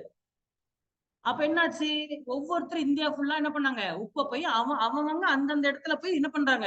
அப்ப இது இந்தியா லெவல்ல பெரிய போராட்டம் நடக்குது. ஆஹா, நல்ல ஐடியாவா இருக்கே அப்படின்னு தமிழ்நாடு, மெட்ராஸ் மாகாணம், பெங்கால் மாகாணம், பாம்பே மாகாணத்துல அங்கங்க என்ன பண்றாங்க? உப்பு போய் எடுக்கிறதுக்கு போராட்டம் வெடிக்குது. அப்ப இது இந்தியா ஃபுல்லா பிரச்சனை ஆரம்பிக்குது. சைமன் ஆணையம் வருது, அதை எதிர்க்கிறாங்க. அப்போ வேற பாயிண்ட் பிடிக்கிறாரு, உப்பை தொடராரு, இந்தியா ஃபுல்லா அதை பரப்புறாரு. சரிங்களா? இப்போ இது என்னது? இது எல்லாமே சட்டத்தை மறுக்கிறாங்க. அதனால இந்த இயக்கத்துக்கு பேர் என்ன வந்தது? சட்ட மறுப்பு இயக்கம்னு வந்துச்சு. இதெல்லாம் அவன் கேரே பண்ணல. யாரு? சைமன் ஆணையம். அவன் பாட்டு வந்தான். சரியா? அவன் என்ன பண்ண 1929 சப்மிட் பண்ணான். அவனோட ரிப்போர்ட்டை சப்மிட் பண்ணிட்டு அவன் போயிட்டே இருந்தான். இவங்க போராட்டம் கையாமையான்னு கத்துனாங்கன்னா அவனுக்கு என்ன பிரச்சனை? அவன் வேலை, அவன் கவர்மெண்ட் ஆபீசர். யாரு? சைமன். அவன் வேலை என்ன? ஃபீட்பேக்கை வாங்கி ரிப்போர்ட்டை சப்மிட் பண்றது. அவன் வச்சுட்டு போயிட்டே இருந்தான். சரி, ஃபீட்பேக்கை வாங்கி ரிப்போர்ட்டை சப்மிட் பண்ணிட்டு அவங்க போயிட்டாங்க. சரியா? வாங்க சப்மிட் பண்ணிட்டு அவங்க போயிட்டாங்க. அதுக்கப்புறம் என்ன பண்ணாங்க? இந்த ரிப்போர்ட்டை யாரு? சைமன் ஆணையம் சப்மிட் பண்ண ரிப்போர்ட்டை கலந்து ஆலோசிக்கணும்ல. அப்படியே அதை அமல் செஞ்சிட முடியும்? ஒரு ரிப்போர்ட் நான் என்ன சொல்றேன், இப்ப நான் வந்து அகாடமி, நான் இப்ப வந்து அட்மினை விட்டு ஸ்டூடெண்ட்ஸ் எல்லாம் ரிப்போர்ட் கேட்டு வாங்க அப்படின்னு சொல்லிட்டு அனுப்புறேன். அட்மின் வந்து என்ன பண்ணிட்டு ரிப்போர்ட்டை சென்ட் பண்ணிட்டாங்க. இப்ப நான் ரிப்போர்ட் அப்படியே நான் அமல்படுத்த முடியாது. அப்ப நான் என்ன பண்ணுவேன்? சரி, உங்ககிட்ட எல்லாத்தையும் ஒரு வார்த்தை கேட்டுருவோம் அப்படின்னு சொல்லி நான் யோசிப்பேனா? அதானே கரெக்ட். அப்ப அதனால அந்த ரிப்போர்ட்டை கரெக்டா நான் அமல் செய்வதற்கு முன்னாடி இந்தியாவில் இருக்கக்கூடிய அனைவரையும் நான் கூப்பிடுறேன். யாராவது ஒரு பிரதிநிதி நேர்ல வாங்க என்கிட்ட. எங்க வாங்க? இங்கிலாந்துக்கு. சரியா? இங்கிலாந்துக்கு வந்து ரெப்ரசன்டேட்டிவ்ஸ், முக்கிய நபர்கள், இம்பார்ட்டன்ட் நபர்கள். ஆனா மோஸ்ட்லி ஆல் ஆர் வெல்கம். பெரிய தலைக்கட்டுகள் எல்லாம் வாங்க. நம்ம எல்லாரும் வட்டமா உட்காந்து கலந்து யோசிப்போம். என்ன பண்ணலாம்? வட்டமா உட்காந்து கலந்து யோசிப்போம். என்ன சரிதானா? சைமன் சொன்ன சரிதானா? இல்ல உங்களுக்கு ஏதாவது மாற்று கருத்து இருக்கா? எதையாவது இப்பயே சொல்லிருங்க. நான் சட்டம் கேட்டேன்னு போட்டுட்டேன்னா அப்புறம் மறுபடியும் 10 வருஷம் எதையும் மாத்த முடியாது, பாத்துக்கேன் அப்படின்னு சொல்றாங்க. அப்ப வட்டமா உட்காந்து பேசினாலதான் அதுக்கு பேர் வட்டமேசை மாநாடு. இப்ப வட்டமேசை மாநாடு எதுக்கு நடந்துச்சு புரியுச்சா? Round table conference. ஆனா இப்படி நான் இவ்வளவு ஸ்டெப் எடுத்தோம். இதை வந்து ஒரு வட்டமேசை முடியல. 3 வட்டமேசை தேவைப்பட்டுச்சு. 1930, 1931, 1932. ஏன் சார் 3 தேவைப்பட்டுச்சு அப்படின்னா, ஏன்னா யாரும் போய் அட்டன் பண்ணல. சரியா? ஒரு சிலர் என்ன பண்ணாங்க? இதை மறுத்தாங்க. ஏன்டா நான் இந்தியா சுதந்திரம் அடையன்னு நம்ம பேசிட்டு இருக்கிறோம், நீ என்னடா சட்டத்தை திருத்தத்துக்கு நீயே வேண்டான்றேன். இதுல வந்து நீ என்ன சட்டம் புதுசா சட்டம் போறது எங்களை கூப்பிடுற அப்படின்றான் ஒரு சாரர். இப்ப அம்பேத்கர் மாதிரி எல்லாம் நபர்கள்லாம் சரி இதுதான் சான்ஸ், நம்ம என்ன பண்ணலாம், 3 வட்டமேசை மாநாட்டுக்கு போயிட்டு நம்ம இப்ப தாழ்த்தப்பட்ட மக்களுக்காக நம்ம என்ன பண்ணுவோம், சட்டத்தை உருவாக்கிடலாம், சரி இதை ஆட் பண்ணுங்க அப்படின்னு சொல்லி வெள்ளைக்காரன் போய் சொன்னா வெள்ளைக்காரன் ஆட் பண்ணிடுவான்ல, கேட்பான்ல. யாரும் வரல, நம்மள ஏத்து பேசுறதுக்கு எவனும் இல்ல, நம்ம இந்த சான்ஸ் போயிட்டு என்ன பண்ணிடலாம், என்ன பண்ணலாம் சொல்லுங்க. தாழ்த்தப்பட்ட மக்களுக்கு சட்டத்தை உருவாக்கிட்டு அவங்களுக்கு சாதகமான புது சட்டம் வருது இல்ல, புது சட்டத்துல தாழ்த்தப்பட்ட ஐயா வெள்ளைக்காரனே தாழ்த்தப்பட்ட மக்கள் எல்லாம் ரொம்ப இவங்க கொடுமைப்படுத்துறாங்க, அவங்களுடைய சுதந்திரத்துக்காக வேண்டி அவங்களுக்கு அதிகாரம் கொடுக்கறதுக்கு ஏதாவது ஒரு சட்டத்தை எடுத்து போட்டுங்க அப்படின்ற மாதிரி போய் பேசி 3 வட்டமேசை மாநாடு அட்டன் பண்ணது யாரு, யாரு, அம்பேத்கர். அம்பேத்கர் போய் அவர் சட்டத்தை வாங்கிட்டு வந்துட்டாரு. சரியா, அதனாலதான் என்ன பண்ணாங்க, கம்யூனல் அவார்டு, சரியா, வகுப்பு வாரி விருதுன்னு சொல்லுவாங்க, கம்யூனல் அவார்டு, வகுப்பு வாரி விருது அப்படின்ற அந்த சட்டத்தை வாங்கிட்டு வந்துட்டார். யாரு, யாரு, அம்பேத்கர். என்னடா அந்த சட்டம் அப்படின்னு கேட்டீங்கன்னா, முன்னாடி பார்த்தோம்ல 1909 மிண்டோ என்ன பண்ணாரு, முஸ்லிம்களுக்கு தனியா இடஒதுக்கீடு கொடுத்தாரா, இடஒதுக்கீடு இல்ல, தனி தொகுதியே கொடுத்தாரு, தனி தொகுதி, முஸ்லிம்களுக்கு தனி தொகுதி. அதே மாதிரி 1909 வந்த மாதிரி இந்த 1932 ராம்சே மெக்டொனால்டு, ராம்சே மெக்டொனால்டு அப்படின்றவர்கிட்ட இருந்து பிரதமர் பிரைம் மினிஸ்டர்ட்ட நேரா போய் வாங்கிட்டாரு அவரு. சரியா, சீக்கியர்கள், கிறிஸ்துவர்கள், சரியா, தாழ்த்தப்பட்டவர்கள், எஸ்சி எஸ்டி, ஆங்கிலோ இந்தியர்கள், சரியா, ஆங்கிலோ இந்தியன்ஸ், இவங்க எல்லாருக்குமே வந்து எப்படி முஸ்லிம்களுக்கு தனி தொகுதி கொடுத்தாங்களோ அதே மாதிரி இவங்களுக்கும் தனி தொகுதி அப்படின்னு வாங்கிட்டு வந்துட்டார். பாருங்க நம்மால அம்பேத்கரை வாங்கிட்டு வந்துட்டார். ஆனா இது பிரச்சனை ஏன்னு கேட்டீங்கன்னா, இப்ப எல்லாரும் தனி தொகுதினா அப்ப மிச்சம் யார் தாண்டா எலெக்ஷன்ல நாங்க பங்கு கொள்றது அப்படின்ற மாதிரி ஆயிடும். அப்ப பேலன்ஸ் இருக்கிறது யாரு அப்படின்னா, அப்ப மேல் சாதி இந்துக்கள் மட்டும்தான் என்னது, அப்பர் கிளாஸ் ஹிந்துஸ் மட்டும்தான் என்ன பண்ண முடியும், தனியா எலெக்ஷன்ல கலந்து கொள்ள முடியும் அப்படின்ற மாதிரி ஒரு நிலை. இந்த பிரச்சனைக்காக தான் காந்திக்கும் அம்பேத்கருக்கும் சண்டை வந்துச்சு. இதனாலதான் என்ன வந்தது, காந்திக்கும் அம்பேத்கருக்கும், ஏடா நாங்க என்ன போராடிட்டு இருக்கோம், நீங்க என்ன தனியா போயிட்டு கம்பு சுத்திட்டு இருக்கிற அப்படின்னு சண்டை ஆயிடுச்சு. யாருக்கும், காந்திக்கு அம்பேத்கருக்கு. சரியா, அதுக்கப்புறம் என்ன ஆச்சு, அதுக்கப்புறம் வட்டமேசை மாநாடு, உப்பு சத்தியாகிரகம் செஞ்சவன் எல்லாத்தையும் உள்ள வச்சிருவோம், ஏன்னா சட்டத்தை மறுக்கிறான், அப்ப ஜெயிலு. சரியா, எவெல்லாம் சட்டத்தை மறுக்கிறானோ தூக்கி கபக்குன்னு பிடிச்சி ஜெயில தூக்கி போட்டுருவாங்க. சரியா, அப்புறம் இவ வெள்ளக்காரன் அவன் பாட்டும் பிரச்சனை நடத்திட்டே போயிட்டு இருக்கான். 32 3 வட்டமேசை கடைசி மாநாடு 32 முடிச்சு, 31 31 32 முடிஞ்சா, 32 அம்பேத்கர் கேட்டது போல கம்யூனல் அவார்டும் கொடுத்துட்டான், தனி தொகுதியும் கொடுத்துட்டான். அதுக்கப்புறம் ஃபைனலா 1933 வெள்ளை அறிக்கை, ஒயிட் பேப்பர், ஒயிட் பேப்பர்னா கடைசி ஃபைனல் டாக்குமெண்ட், எல்லாத்தையும் வாங்கிட்டு பாருங்க இதைதான் நான் வந்து சட்டமா உருவாக்க போறேன் அப்படின்னு ஒரு வெள்ளை அறிக்கை ஒயிட் பேப்பர் விடுறான்.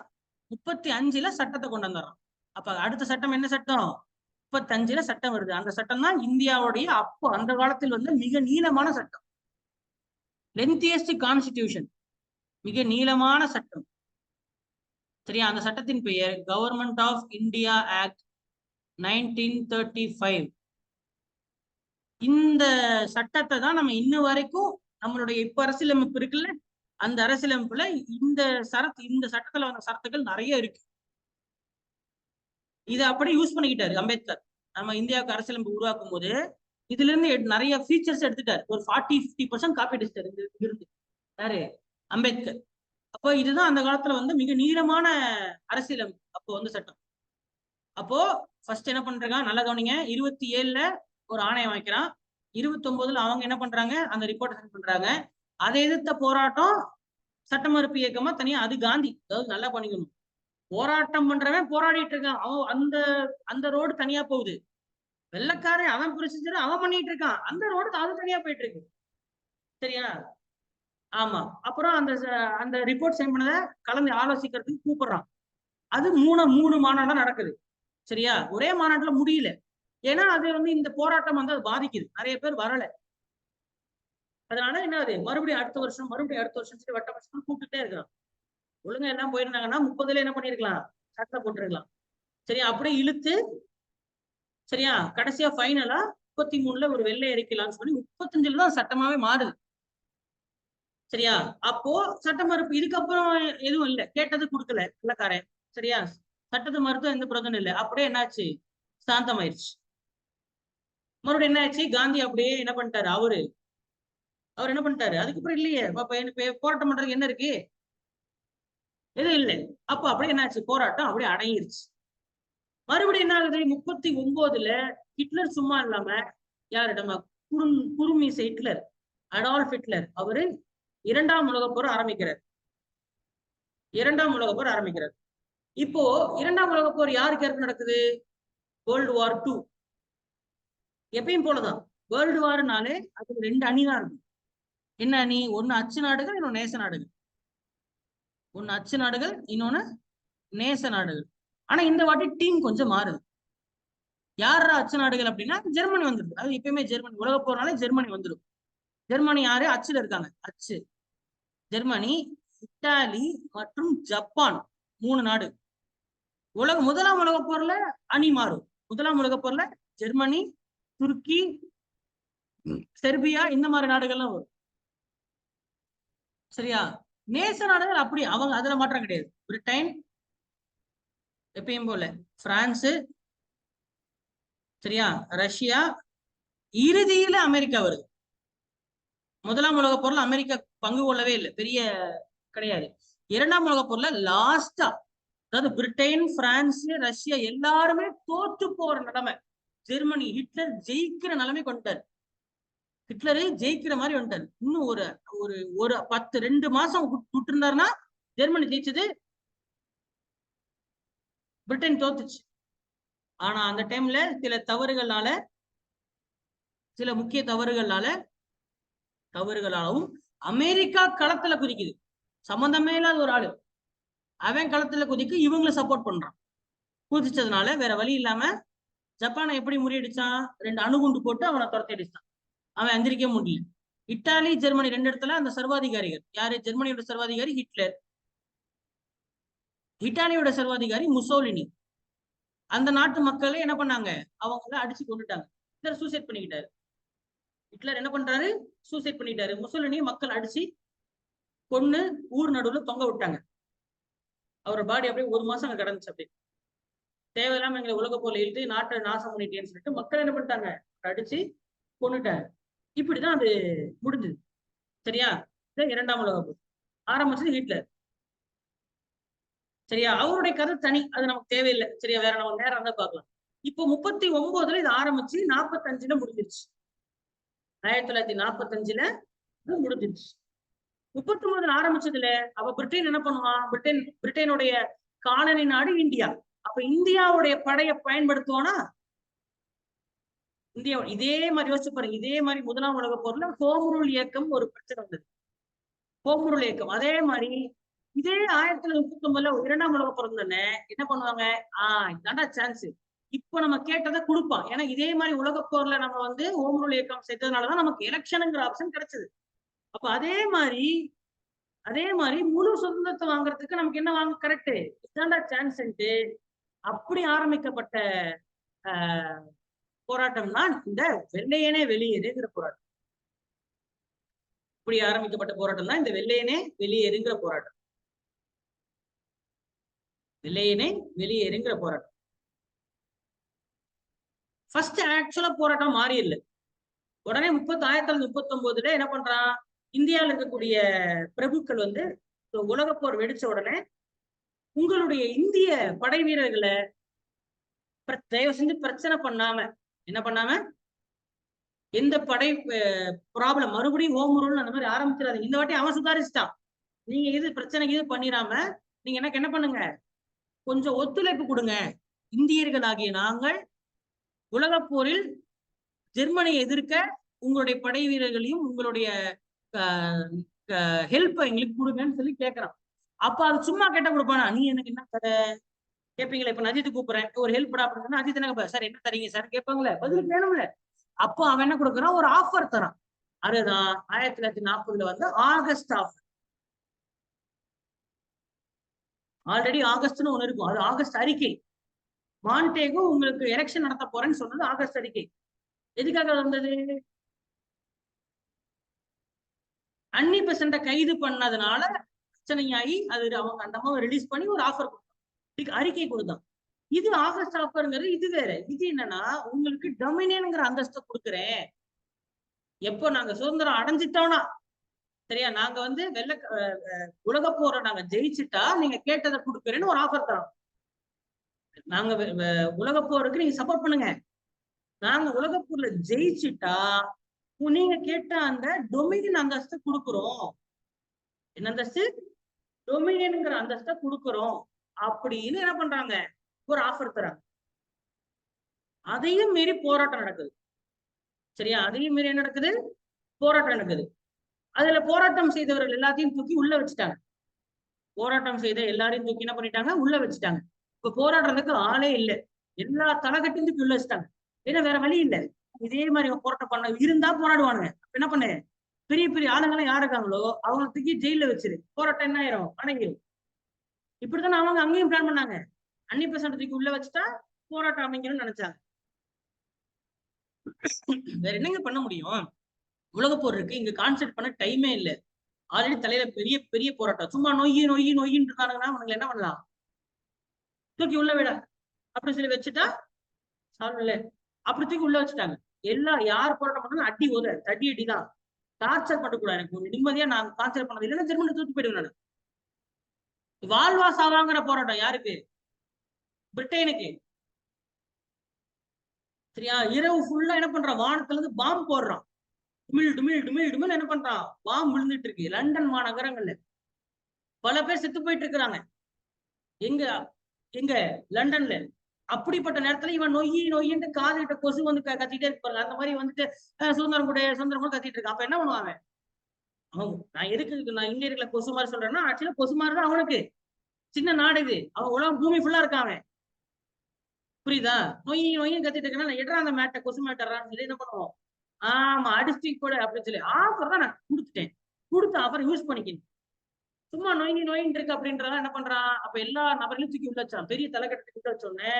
சரியா, அப்புறம் அந்த போராட்டம் செய்வதற்கு ஆள் இல்லை. அப்ப என்ன பண்றாங்க, தனிநபர் சத்தியாகிரகம். என்ன கான்செப்ட்னா, போராடுவதற்கு தலைவர்கள் தேவையில்லை, நீங்களே ஒரு தலைவர்கள் தான். உங்களுக்கு ஒவ்வொருத்தருக்குள்ள ஒரு தலைவர் இருக்கா, தட்டி எழுப்பாச்சு, வாங்க போராட்டம் பண்ணுங்க, நீங்க தனியாவே சத்தியாகிரகம் பண்ணலாம்.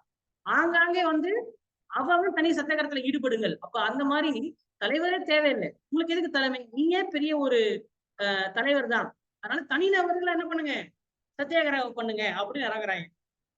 அடங்க மாட்டானுங்க போல அப்படின்ட்டு. அதாவது தனிநபர் சத்தியாகிரகம்.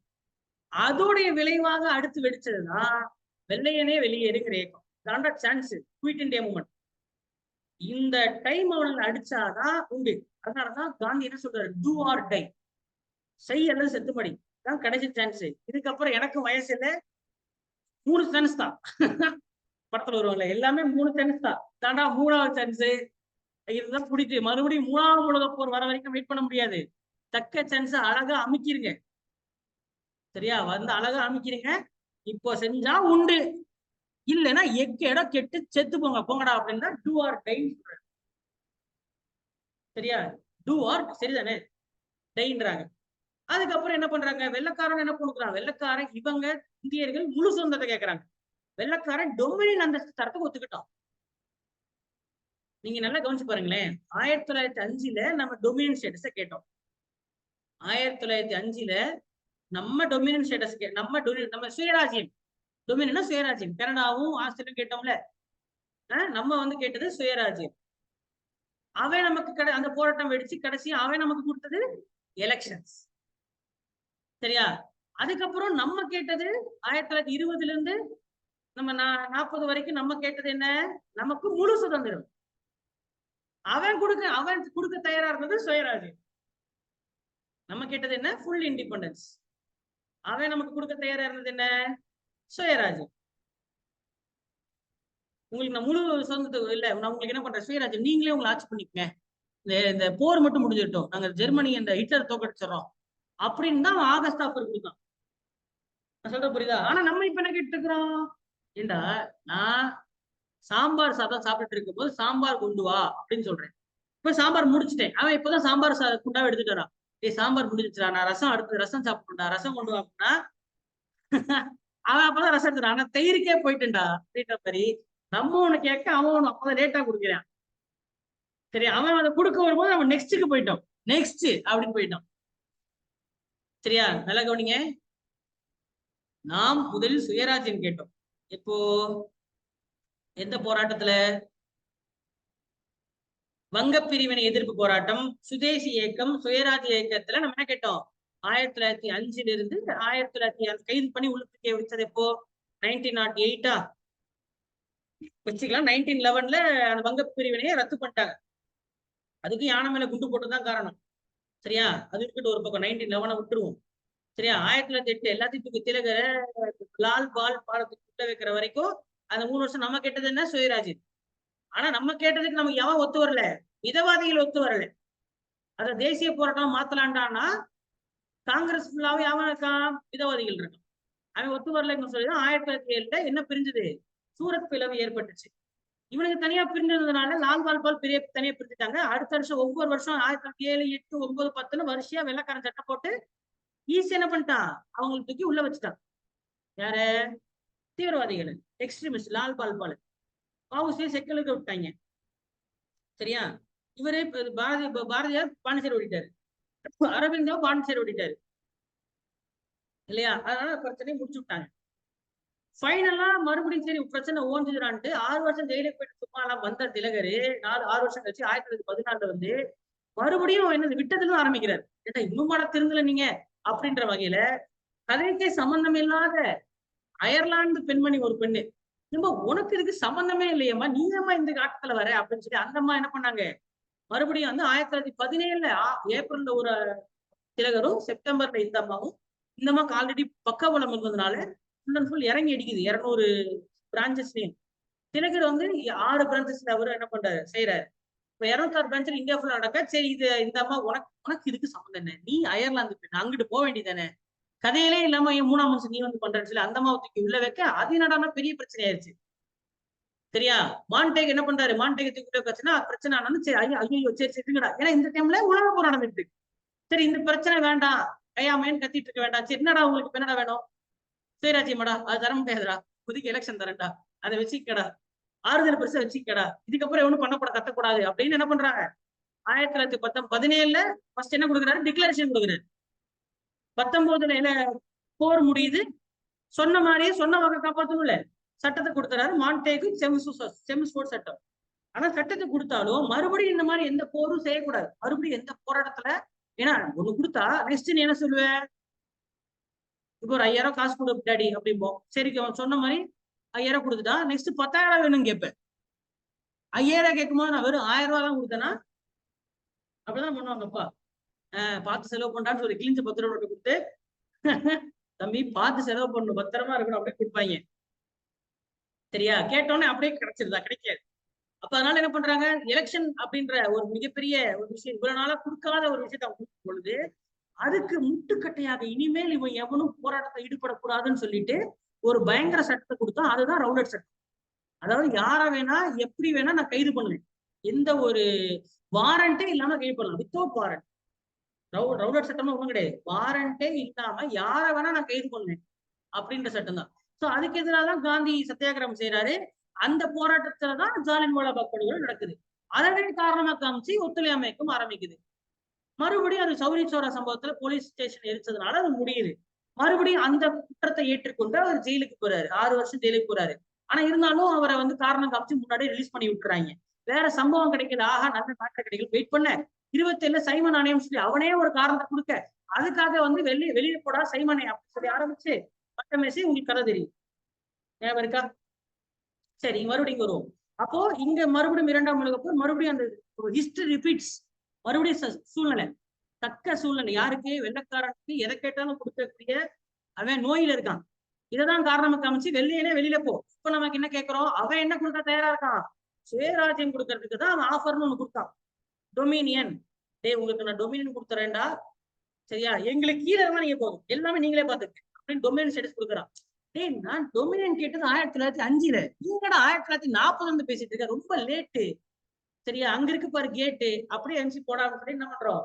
டூ ஆர் டைன்ற மாதிரி நம்ம வெளியேறு அப்படின்ற மாதிரி போராட்டத்துல இருக்கு. சரியா? இருந்தாலும் அவன் வந்து அவனுக்கு தாஃபரை நிக்கிற மாதிரி தெரியல. அவன் என்ன பண்றான், கிரிப்ஸ் குழு அப்படின்னு ஒரு குழு அனுப்புறான்.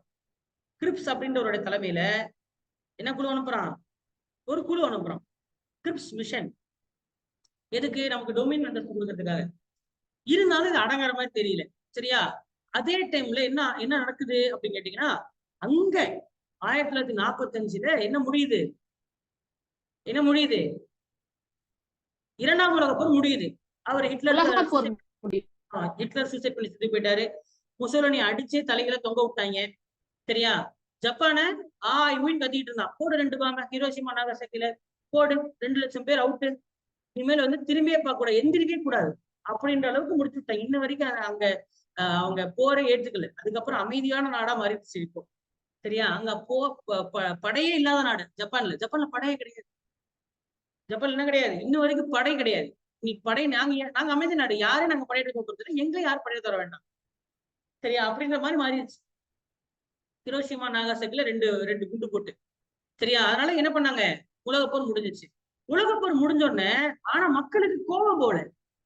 எந்த மக்களுக்கு, பிரிட்டிஷ் மக்களுக்கு. சரியா? எப்பயுமே கட்சிக்காரன் இருப்பான்ல, யோசிச்சு பாருங்களேன். ஒரு கட்சிக்காரன் வந்து இது என்ன கட்சி, பிரிட்டன்ல இருந்த கட்சி அப்படின்னு கேட்டீங்கன்னா, வின்ஸ்டன்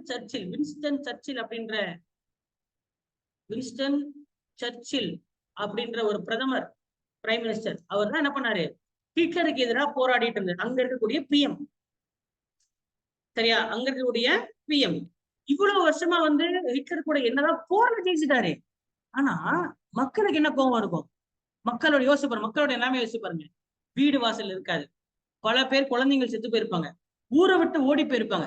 சரியா? என்ன சொன்ன, இரவோடு இரவா தான் பாம்பு போடுவான். யாரு, ஹிட்லர். லண்டன்ல வந்து நிம்மதியா நீங்க ரோட்ல போக முடியாது. சத்தம் கேட்டாலே எல்லாம் அப்படி தலையை பொத்திக்கிட்டு என்ன பண்ணுவாங்க, எங்கே ஒளிஞ்சுப்பாங்க. ஏன்னா குண்டு எங்க அப்ப சரசர குண்டு விடும் விமானத்துல இருந்து. அப்படியே நைட்டு ஜகஜோதே எரியும், அங்கங்க குண்டுமலைன்னு சொல்லுவாங்க தெரியுமா, குண்டுமலை. நீங்க மதராசப்பட்டினத்துல அந்த படத்துல பார்க்க கூட பார்த்துருப்பாங்க.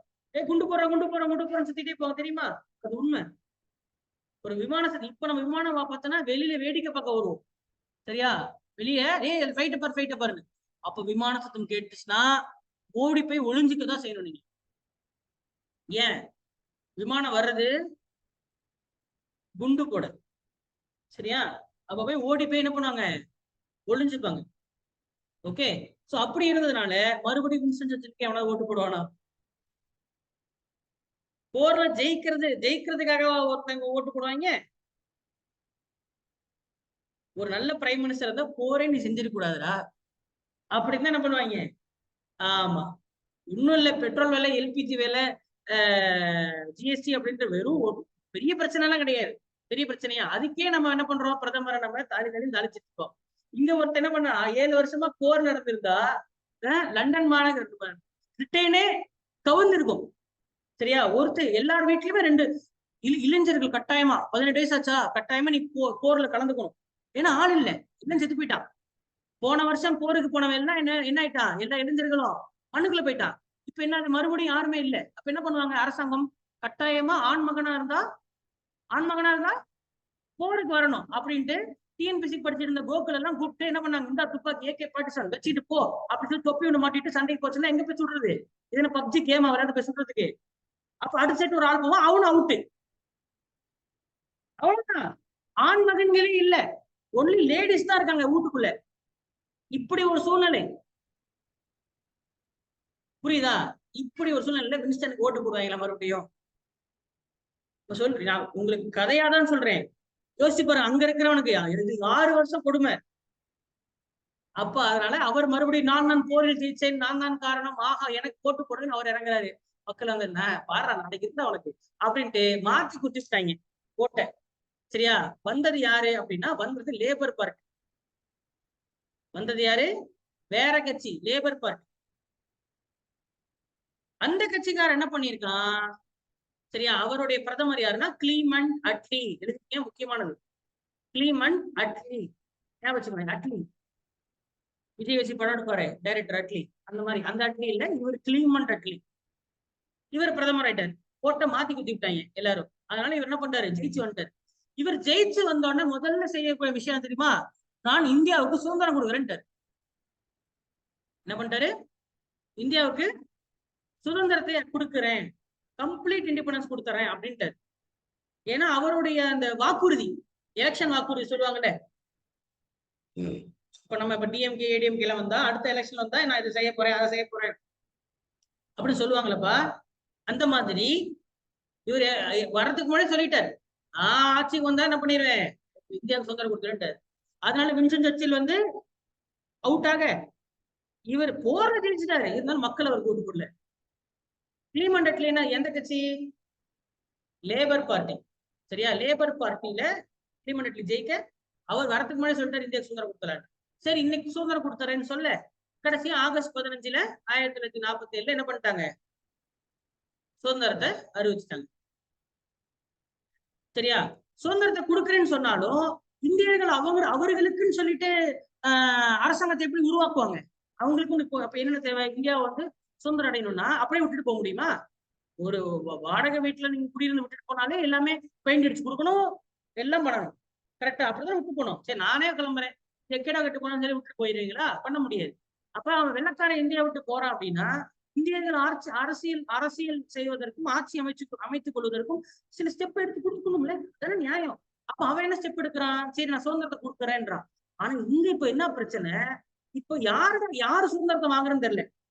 முஸ்லீம் லீகா, காங்கிரஸா, சரியா, பெரியாருக்கு இப்ப என்ன பிரச்சனை, சுதந்திரம் கொடுக்குறான். சுதந்திரம் கொடுக்குறானா, வெள்ளக்காரன் இருக்கும் போதாவது நம்ம ஏதாவது கேட்டு நம்ம சாமானிய மக்களுக்கு வந்து ஏதாவது செஞ்சுட்டு இருந்தோம். இவனுங்க இப்போ கிளம்புறான்னா இந்த கட்சி யார் வாங்கிப்பா, காங்கிரஸ்ல இருக்கிற ஃபுல்லாமே உயர் சாதி மக்கள். இப்ப மறுபடியும் நம்ம சனாதன தர்மத்தையும் இல்ல அந்த 2000 வருஷத்துக்கு முன்னாடி இருந்தக்கூடிய அந்த தீண்டாமை அந்த எல்லாத்தையுமே கொண்டு வந்துருவானே அப்படின்னு அவருக்கு பயம். யாருக்கு, பெரியாருக்கு. இப்ப பதறிட்டாங்க, கொடுக்குறேன்னு சொல்லும் போது பதறிடுச்சு.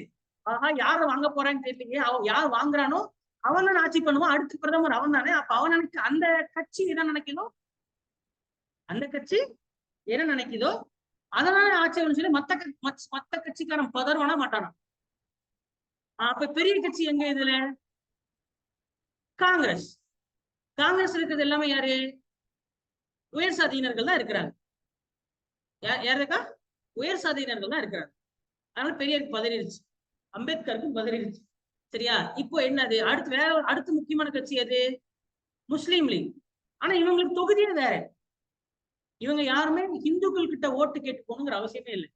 ஏன்னா இவங்க இருக்கிறது தனி தொகுதி, ஓட்டு போறது யாரு, முஸ்லீம்கள். அப்ப முஸ்லீம்கள் தான் அந்த தொகுதியில் நிற்பாங்க, முஸ்லீம்கள் தான் ஓட்டு போட போறாங்க. அப்போ யோசிச்சு பாருங்க, இப்ப இப்படி 1909 இருந்து 1945 கிட்டத்தட்ட 30 வருஷமா அவன் இந்துக்கள்கிட்ட ஓட்டே கேட்டு போனது இல்லை. கரெக்டா, அதனால இவ்வளவு வருஷம் மிகப்பெரிய கட்சி, 2வது பெரிய கட்சி அதான்ப்பா, 2வது பெரிய கட்சி அதுதான். அப்படி இருக்கு. இப்ப சுதந்திரத்தை கொடுத்துட்டு போனா காங்கிரஸ் தனி தொகுதி முறை ஒத்துக்குமா, ஒத்துக்காது. நான் சொல்றது புரியுதா? சுதந்திரத்தை கொடுத்து போயிட்டா இந்தியாங்கிறது ஒரு இந்தியா. அப்ப இந்தியால வந்து தனித்தனி மறுபடியும் தொகுதி பிரிச்சு கொடுத்துட்டு இருப்பாங்களா? எல்லாத்துக்கும் ஒரே எலெக்ஷன், ஒரு பிரதமர், மற்ற குட்டி குட்டி இடங்கள்லாம் சிஎம், அப்படின்னா இருக்கும். அப்ப யாரு ஆட்சி பிடிப்பா, காங்கிரஸ்.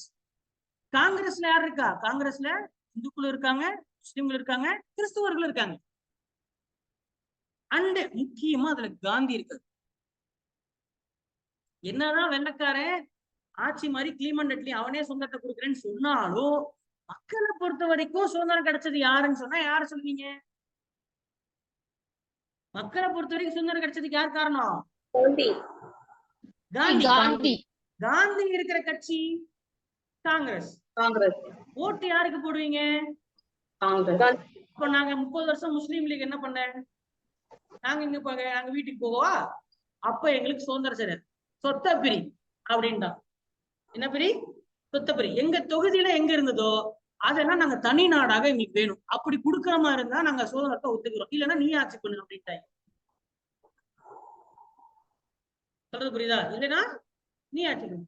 அதுக்கப்புறம் இது வந்து காந்தி ஒத்துக்கல. என்னடா நாட்டை பிரிக்கிறீங்களா, என்னடா இது, இப்பதான் அவன் சொந்தத்தை கொடுத்து போறேன் அப்படின்றான், அதுக்குள்ள சொத்தை பிரிக்கிறீங்க அப்படின்னு வர இவனுக்குள்ள சண்டை அடிச்சிருச்சு. இப்ப இவர் கேட்க ஆரம்பிச்சா மத்தவங்க கேட்க ஆரம்பிச்சிடும்ல, எங்க சொத்தை நீ பெரிய, எங்க சொத்தை சொல்லி நாடு என்ன ஆயிடும், துண்டு துண்டா போயிடும். கரெக்டா? சோ அப்படி போக 2 பேருக்குள்ள வந்து வேற வழியே இல்லாம மூன் பேட்டன் திட்டம்னு ஒரு திட்டம் போட்டு, சரியா, சரி வேற வழி இல்லை, ஏன்னா இத பிரிவினை ஒத்துக்கிட்டாதான் சுதந்திரத்தை ஒத்துக்க கொள்ளவே முடியும், அதனால பிரிவினை ஒத்துக்கலாம்னு சொல்லிட்டு இந்தியாங்கிறது காங்கிரஸ் கட்சி எங்கெல்லாம் ஆட்சியில் இருந்ததோ அதெல்லாம் இது பெரும்பான்மை இருக்கக்கூடிய பகுதி இந்தியாவாகவும், முஸ்லீம் லீக் பெரும்பான்மையில் இருக்கக்கூடிய பகுதி எல்லாமே பாகிஸ்தானாகவும் இருந்துச்சு. புரியுதா? முஸ்லீம் லீக் நீங்க இங்க மட்டும் இல்ல, எங்க எல்லாம் வெள்ளக்காரன் ஆட்சி பண்ணானோ அவன் ஆட்சி செய்த பகுதி எல்லா இடத்துலயுமே அவன் பிரித்தாளும் சூழ்ச்சியை பயன்படுத்தியதால அவன் எங்கெங்கெல்லாம் ஆட்சி செஞ்சுட்டு போன இடம் எல்லாமே அந்த நாடு 2ஆ போயிடுச்சு. இப்ப நடக்கக்கூடிய இஸ்ரேல் பாலஸ்தீன் போருக்கும் வெள்ளக்காரன் தான் காரணம். இப்ப நடக்கிற இஸ்ரேல் பாலஸ்தீன் போருக்கு காரணம் கூட வெள்ளக்காரன் தான். ஏன்னா இப்ப யோசிச்சு பாருங்களேன், முஸ்லீம் லீக்ன்ற ஒரு கட்சியை வந்து உருவாவதற்கு காரணம் யாரு? மீண்டும் தனி தொகுதி முறை கொடுக்கணும்.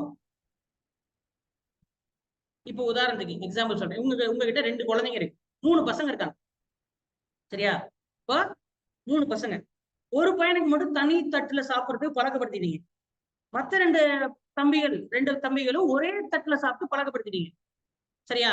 அப்ப அவனுக்கு பெருசானா பெருசாகும் போது என்ன பண்ணுவான், அந்த 2 பசங்களையும் ஷேர் பண்ணிக்கடா அப்படின்னு சொன்னா அந்த ஒன்னா சாப்பிட்ட 2 பசங்களும் ஷேர் பண்ணிப்பாங்க. இவனை ஷேர் பண்ண சொன்னா ஒத்துப்பானா? எனக்கு தண்ணி தட்டு தான் வேணும், அப்பதான் நான் சாப்பிடுவேன் அப்படின்னு அடப்பிடிப்பான். கரெக்ட் தானே? இப்ப அதுக்கு அந்த பையனை குத்தம் சொல்லுவீங்களா இல்ல அந்த அம்மா குத்தம் சொல்லுவீங்களா? அந்த அம்மா தான் காரணம். ஆரம்பத்துல இருந்து பழக்கப்படுத்தினதுதான் அது காரணம். அப்ப யோசிச்சு பாருங்க, அவன் நிலைமை முஸ்லீம் லீக் காரணம் என்ன? தனி தொகுதி முறை கொடுத்தா அவன் எப்படி போட்டியிட முடியும்? அவன் அது வரைக்கும் பிரைம் மினிஸ்டரா இருந்துட்டு அடுத்து அவன் சிஎம் தான் வரணும். பிரைம் மினிஸ்டர் இருக்கணும் தான் ஆசைப்படுவான். அதனால என்ன பண்றான், அந்த கட்சியில இருக்கிறவன் நாட்டை பிரின்ட்டான். காங்கிரஸ்ல இருந்த முஸ்லீம்கள் அவங்க இன்னும் இந்தியாவில தான் இருந்துட்டு இருக்காங்க. காங்கிரஸ் கட்சியில இருந்த மற்ற முஸ்லீம்கள், மற்ற கிறிஸ்துவர்கள் அண்ட் இந்துக்கள் அவங்க எங்கதான் இருக்காங்க, அவங்க இந்தியாவில தான் இருந்தது. which means காங்கிரஸ் ஆட்சி செய்த பகுதி இந்தியாவாகவும் முஸ்லீம் லீக் பெரும்பான்மையில் இருக்கக்கூடிய கட்சி பாகிஸ்தானாவும் பிரிஞ்சிச்சு, சரியா? ஆனா பாகிஸ்தான் எப்படி பிரிஞ்சது? மேற்கு பாகிஸ்தான் கிழக்கு பாகிஸ்தான் 2ஆ பிரிஞ்சது. மேற்கு பாகிஸ்தான் கிழக்கு பாகிஸ்தான் இப்படி பிரிஞ்சதுக்கான காரணமும் கர்ஜன் தான். ஞாபகம் இருக்கா? கிழக்கு பாகிஸ்தான், அந்த பாகிஸ்தான்ல இருக்கக்கூடிய மேற்கு பாகிஸ்தான் பேசக்கூடிய மொழி உருது. கிழக்கு பாகிஸ்தான் மக்கள் முஸ்லீமாகவே இருந்தாலும் அவங்களுடைய தாய்மொழி பெங்காலி. அப்ப என்ன பண்ணுவான், எப்படி இப்ப நம்ம ஹிந்தி கத்துக்கணும் நம்ம திணிக்கிறான் இல்லையா, அதே மாதிரி அங்க இருக்கக்கூடிய மேற்கு பாகிஸ்தான் உருதுல கத்துக்கணும் அப்படின்னு சொல்லி திணிச்சிருக்கான். என்ன ஆயிடுச்சு, பெங்காலி மக்கள் சரியாகலன்னு சொல்லிட்டு ஒத்துக்க மாட்டோம், நாங்க எங்க மொழியை தான் பயன்படுத்துவோம் அப்படின்ற மொழி வேறுபாடு. என்னதான் ஒரே மதமா இருந்தாலும் மொழி வேற வேற, செட் ஆகல. உடனே என்ன பண்ணிருக்கான், நிறைய கொடுமைகளை செய்திருக்கான். யார் மேல? இந்த கிழக்கு பாகிஸ்தான் மேல நிறைய கொடுமைகளை செய்து அந்த மக்களை கொடூரமான முறையில கொன்று பெரிய போராட்டங்களை வெடிக்க 1971 இனப்படுகொலை நடத்தலாம். இலங்கையில இனப்படுகொலை நடத்த மாதிரி, ஜலியன்வாலாபாக் படுகொலை நடத்துற மாதிரி அந்த பெங்காலி மக்கள் யாரெல்லாம் ஒத்துக்க மாட்டாங்களோ இந்த ஹிந்தி திணிப்புங்கிற மாதிரி உருது திணிப்பு ஒத்துக்கலையோ நடத்தினாங்க. அதனால அங்கிருந்து நிறைய மக்கள் தப்பிச்சு கிழக்கு பாகிஸ்தான் தப்பிச்சு இந்தியாக்குள்ள வர, நம்ம இந்தியால இருந்த இந்திரா காந்தி அம்மா என்ன பண்ணாங்க, பாகிஸ்தான் மேல போருக்கு போயிட்டாங்க. ஏண்டா நீங்க 2 பேர் அடிச்சுக்கிட்டா அவன் என்ன பண்ற, எங்க வீட்டுக்குள்ள வராண்டா, அவன் உங்க பிரச்சனை உங்க வீட்டுக்குள்ள இருக்கணும், வீதிக்கு வந்தா நான் சண்டைக்கு வருவேன்னு சொல்லி வர பாகிஸ்தானை தோக்கடிச்சு இந்த கிழக்கு பாகிஸ்தானை பங்களாதேஷ் மாத்தி விட்டுச்சு அந்த அம்மா. அப்ப இருந்து சுதந்திர நாடாயிடுச்சு. அப்ப இதுல இருந்து என்ன தெரியுது, மதத்தை விட மொழி ரொம்ப முக்கியம், சரியா? அம்மாவா இல்லையா? அப்படி அதானங்க தெரிய வருது. இங்க மேற்கு பாகிஸ்தான் கிழக்கு பாகிஸ்தான் முஸ்லிம்கள் இங்க பிரச்சனைகள் இல்ல, அது உருது, இது பெங்காலி. மொழிதான் இங்க விஷயம். மொழியின் அடிப்படையில தான் எல்லாரும் ஒண்ணு சேர்றோம். மொழியின் அடிப்படையில தான் என்ன பண்றாங்க, எல்லாரும் ஒண்ணு சேர்றாங்க. அதனாலதான் ஒரு கட்சி என்ன சொல்லுது, இந்த மொழியை கத்துக்கிட்டீங்கன்னா நம்ம எல்லாம் ஒன்னா சேர்ந்தலான்றாங்க. அதனால இன்னொரு கட்சி உங்க கூட சேர மாட்டோம், நாங்க எங்க மொழியத்தை நாங்க பேசுவோம்னு சொல்லி இன்னொரு கட்சி. அப்ப மொழி அரசியல் இது. இந்த மொழி அரசியல்னாலதான் பங்களாதேஷ்ங்கிற ஒரு நாடு உருவாச்சு, மேற்கு பாகிஸ்தானுக்கு கிழக்கு பாகிஸ்தான் ஆட்டத்தை விட்டு போச்சு. ஒழுங்கா கம்முன்னு பெங்காலி மொழியை பேசிட்டு போங்கடான்னு சொல்லிட்டு என்ன இருந்திருக்கும் அந்த நாடு. நான் சொல்றது புரியுதா? அவங்க அந்தந்த நாட்டுல இருக்கும் பேசிட்டு போறேன். என்ன இப்ப மொழி சுதந்திரத்தை கொடுத்திருந்தா இந்நேரம் என்ன இருக்காது, அந்த பிரச்சனையே இருக்காது. அதனாலதான் மொழி அரசியல் பண்ணோம்னா நாடு துண்டா போயிடும். சரியா? ஓகே, இப்படி நம்ம சுதந்திரத்தை வாங்கிட்டோம். அப்போ உங்களுக்கு சுதந்திரத்தை வாங்கின அந்த கதையை வந்து சால சுருக்கமா சொல்லிட்டேன். இதுக்கப்புறம் இதேதான் மறுபடியும் நான் சொல்ல போறேன். இதேதான் நான் மறுபடியும் சொல்ல போறேன். ஆனா அந்த புக்ல இருக்கக்கூடிய பாயிண்ட்ஸை வந்து ஹைலைட் பண்ணி சொல்ல போறேன். ஏதாவது தவற விட்டுருந்தோம்னா அந்த பாயிண்ட்டுக்கான கதையும் சொல்லிடுறேன். டவுட் இருக்கா?